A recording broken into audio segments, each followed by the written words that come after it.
guys, that's your command today, Ray Shadow Legends. Welcome to the video, guys. I'm glad to have you all here with me today. Send us some love, some positive vibes your way today, especially if you need it out there. You know who you are.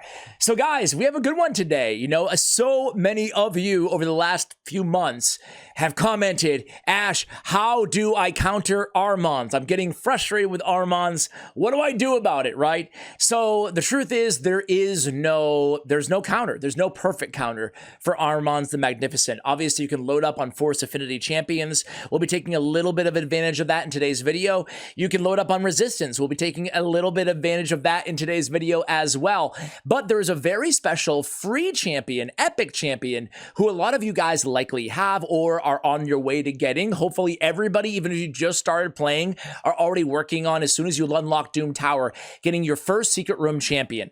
By the way, I'm going to take this opportunity, Plarium! If you're watching right now, this is something I've been talking about for a while now, and a few of you guys agree, so I'm going to keep pushing it, and maybe we'll get it someday.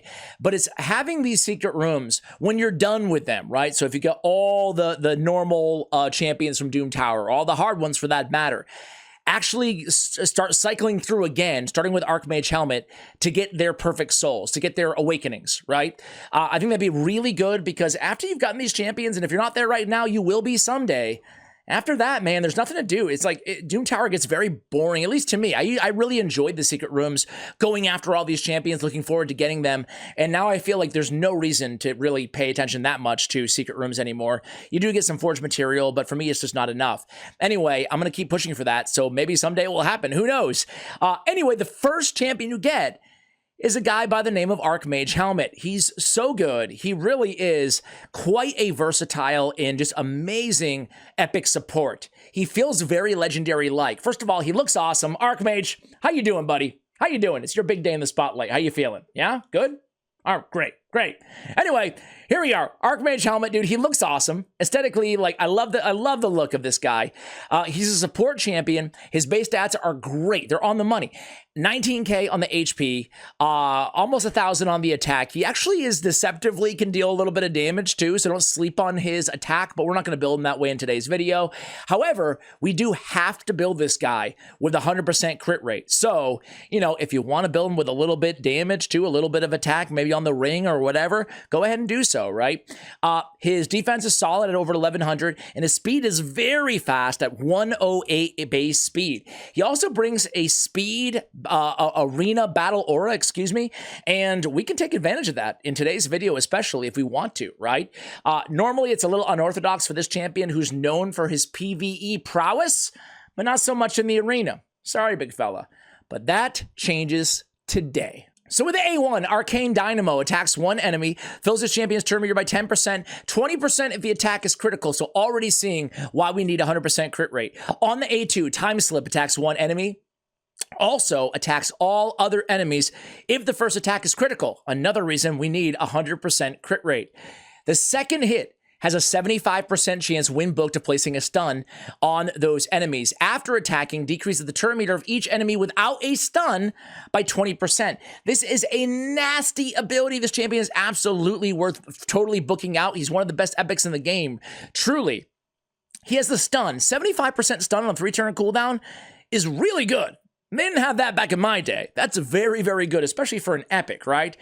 But the fact that you can use them against bosses obviously can't be stunned, but they can be. A lot of them have their turn meter reduced. So he has that. So some PvE and PvP versatility and some wave versatility built into that A2. And then the last thing that you need to know about this ability, guys, is that when you're attacking the first enemy, don't attack Force Affinity. It's a bad affinity matchup, and we need the first attack to be critical. So above all, make sure we're attacking into a magic, a void, or a spirit affinity, right? But number 2 is, keep in mind, the first enemy that you target, that you attack with this ability, will not get stunned. Everybody else will on the second hit. So if we want to stun, let's say an Armanz, Sun Wukong, whatever, we don't want to attack them.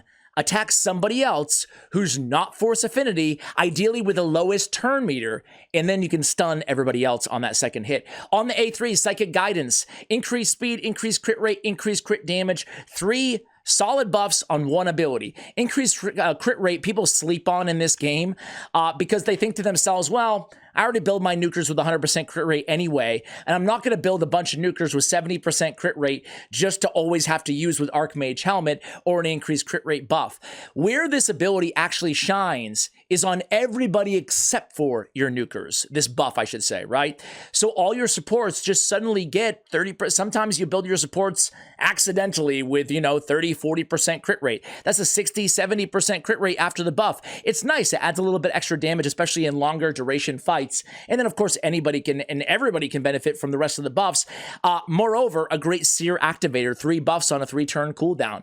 But for today's video, what we want to focus on is the Chrono Isolation. Immune to turn meter decreasing effects.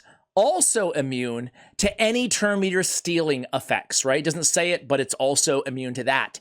So with Armanz's A2, Archmage Helmet, he can stun him, but we're going to have some answers to that too. We're going to put him in Stone Skin. But Armanz can open up with the A3 if you're going in live arena, right? Or if you have too many buffs, the AI will revert to the A3 and strip the buffs and turn them into a sheep, right? So we're going to build them with high resist as well. So we have a bunch of kind of fail-safe safeguards to counter Armanz built into Archmage, but it all starts with the fact that Armanz cannot steal his turn meter with his A2, right? It's not going to go anywhere. And because of Stone Skin, he's not going to stun him either. So in exchange, we can block everything essentially, and then we can stun him instead with our A2 ability, right? Now, the cool thing is you can use this build outside of the arena as well. Of course, you can use it pretty much anywhere, right? But it is particularly for the arena, the build that we're going to be using today. So here it is. We have a 4-piece Stone Skin, as I already mentioned, Righteous or Resistance. We want to get that. Even if it means sacrificing a lot of accuracy for the stun, we need to get the resistance high. Otherwise, it won't work. Now, getting resistance high, we could also benefit from a resistance aura and an increased resistance buff on our team. So if you have one of these champions, try them out with them.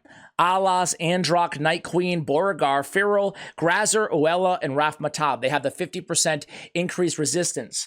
Now, what about the weak version of increased resistance? I thought there was a couple epics that had the weak version now on an AoE. I really think there are. Either way, increased resistance helps too. They can go first on your team, so build them pretty fast. We'll be using Beauregard the Elder in today's video because he's also Force Affinity, which is really helpful. Anyway, how do we have them built here? We have crit rate, obviously, on the gauntlets. We need crit rate. Now, ideally, we'd have like HP percentage or defense percentage on the gauntlets, and then we'd find the crit rate in the substats like we were building a nuker, but we wouldn't be building a nuker. We'd be building someone with more survivability. But the crit rate is fine as a main stat as well. We have resistance on the chest, and we have speed on the boots. We have resistance on the banner. We have defense on the amulet, and we have a protection ring. Doesn't even matter the main stat. The reason we have protection is a 1-piece protection on your accessories can give you a 20 resistance bonus. That's really, really solid. So I always like trying to throw on a 1-piece ring, ideally, or amulet, or banner, I guess, right? To get that 20 resistance. Now, if we had 2, we could also get the 15% HP. But I like running 1%. Any champion I want with some resistance, I like putting 1 protection accessory on them as well. It works with the artifact as well. All right, so total stats are going to be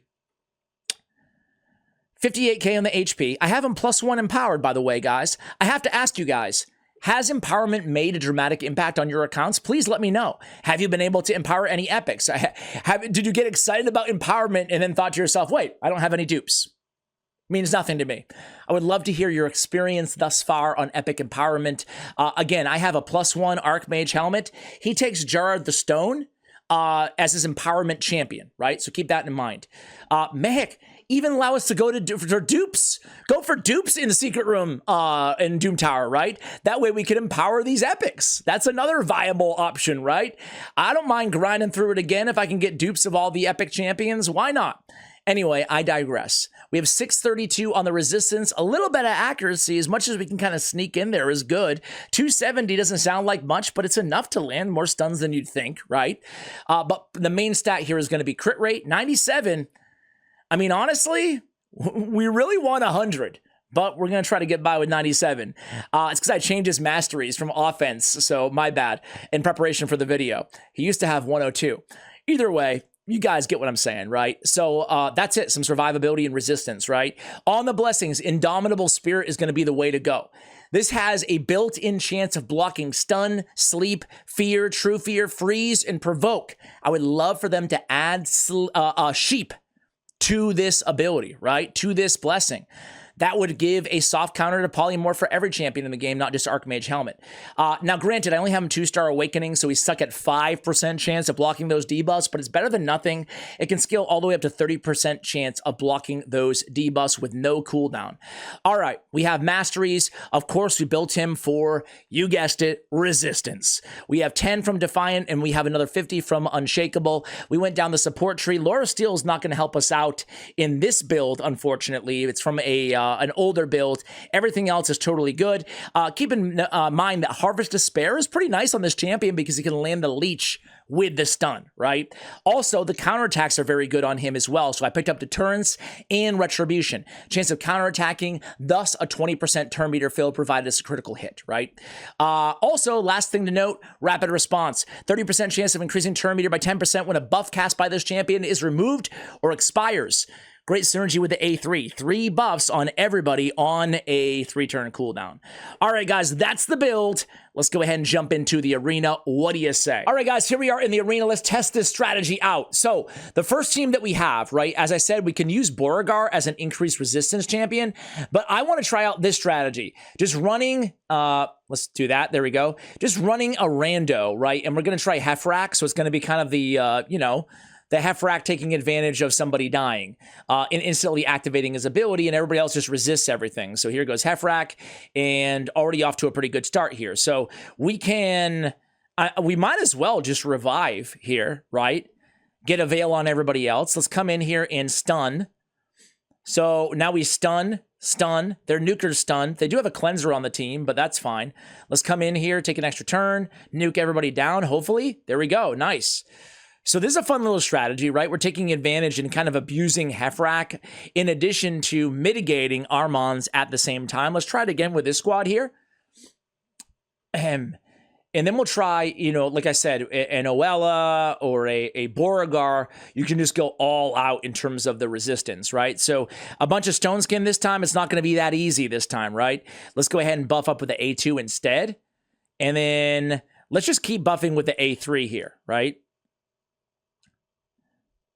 Now, they did get the buff removal, so this Armanz just had more accuracy than I had resistance, unfortunately. So let's come in here and try to smack a little bit more, but this one might be an L. Our Reviver's a sheep right now, so win or lose, you know me, guys, I'm going to show you all the battles, but it might not be ideal on this one. Too much Stone Skin, and that's just going to be an issue. Let's leave this battle. Let's go try another one here before we switch up the squad momentarily. So Armanz, yeah, we know he's naked. We know he's naked. Give me an Armanz team. Give me a good Armanz team. Here's one. All right, go first, Armanz team. Astralon, the whole 9. I love Astralon. He's a great little stunner as well. Wow. Hefrak's like, I got this, man. I got this. Forget about him. Let's find another one here, and let's switch strats. Okay, let's switch. We can keep Hefrak in, but let's take out the, where was my little, okay, let's take out the, let's put Beauregard in, right? I was testing him out earlier. Beauregard has a oh, wait a sec. Sorry, guys. Here we go. So now we're going to go against the Go First team, right? And they have Armanz. Here comes Armanz. Greatest Hits comes in. Again, Chrono Isolation or whatever the heck it's called. So we resist the stun, obviously, because of Stone Skin. And we also don't get our turn meter manipulated. So bombs do land on the squad, but everything's looking really nice thus far. Let me speed it up here. Man, you go to 1 speed and you're like, oh my God, this is brutal. So here we want to land a stun on Armanz. So we're going to go ahead and attack Rhonda because she has the lowest turn meter, right? Because we want to land a stun also on Arbiter, ideally. She does not get stunned, but Armanz does. That's great. Let's go ahead and come in here and put the increased resistance, increased speed on everybody. That way we can revive our nuker. Got to be careful of the A3 of Armanz right now. Uh-oh. Uh-oh. All right. Let's do this. This is where if we had a little bit of damage, it would be certainly nice, right? On our Archmage. We do have the crit rate, but it's not going to be quite enough. We need to get back to that revival. And frankly, we have a Duchess in pain right now. But she's staying alive. She is staying alive. All right. We got to worry about Arbiter here. Let's start knocking her down a little bit. Those bombs to the face, thanks to Nishak in the early game of this battle, definitely did not benefit. Oh, there you go, Beauregard. Did not benefit our Duchess. All right, let's land some stuns, guys. What do you say? Let's stun. Oh, this is a tricky situation. We want to stun Rhonda, but we really can't. Let's roll the dice here, guys. No. Let's attack Arbiter, stun Rhonda. Rhonda could wipe me right now, you know, against my Duchess. So I need to buff up. I need to increase resistance here. Even over the shield. I think it's the way to go. Now we can get all those buffs on. Rhonda's going to come in. She's going to do something. It's going to be nasty, but we stay alive. They revive. It's okay. Ooh, God. Rhonda, will you just ease off a second, please? Finally, we get the revive up. Armanz is ready with his A2. A2, we do get stunned on our nuker, but of course, everybody else resists again. Okay. Moment of truth. Let's go in Rhonda this time. Oh my God, we almost popped her off, guys. Look at that HP on her. Finish her. There we go. Cool. All right. Let's mess around with Armanz a little bit. Gonna be ready for Nishak coming in with those bombs in a moment as well. Here comes the bombs. Let's land. Let's pop off Armanz. Oh, we kill Armanz too. This is actually working out really well. But Arbiter's one turn away from the revive. Oh no. All right. Come on. Come on. Finish her. Okay. We're good. Let's buff up. Poor Heffrak hasn't even had a chance to do anything this entire battle, but we are going to go ahead and go with the increased resistance, increased speed, and then we can full on. Ooh. Not yet. Now we can end him. There we go. And you can see again, taking care of Armanz, taking care of business. Let's do one more battle before I let you guys go. Again, guys, is this going to be a Tormund? We stay away. Is this going to be a perfect counter to Armanz? Absolutely not. There is no perfect counter to Armanz right now, but it's a viable strategy and an underused free epic champion who can certainly be, you know, useful for you inside the arena. So let's go ahead. Oh, we went with the A2 instead of the A3. Will that come back to haunt us? Let's see. Armanz goes in with his A1, trying to reduce the cooldown, and it's okay. We resist everything from Sun Wukong as well. Let's just... there's nothing we can do. This is A3 here. Let's try to get a nuke down. Okay, that's fine. Now we can get the increased resistance. Now they can't do anything to us, right? Check this out. We're going to resist. They're just going to resist everything, you know? Armanz for my next trick. Nothing. There's no trick. Stone Skin still is a thing. Just going to chill. A1.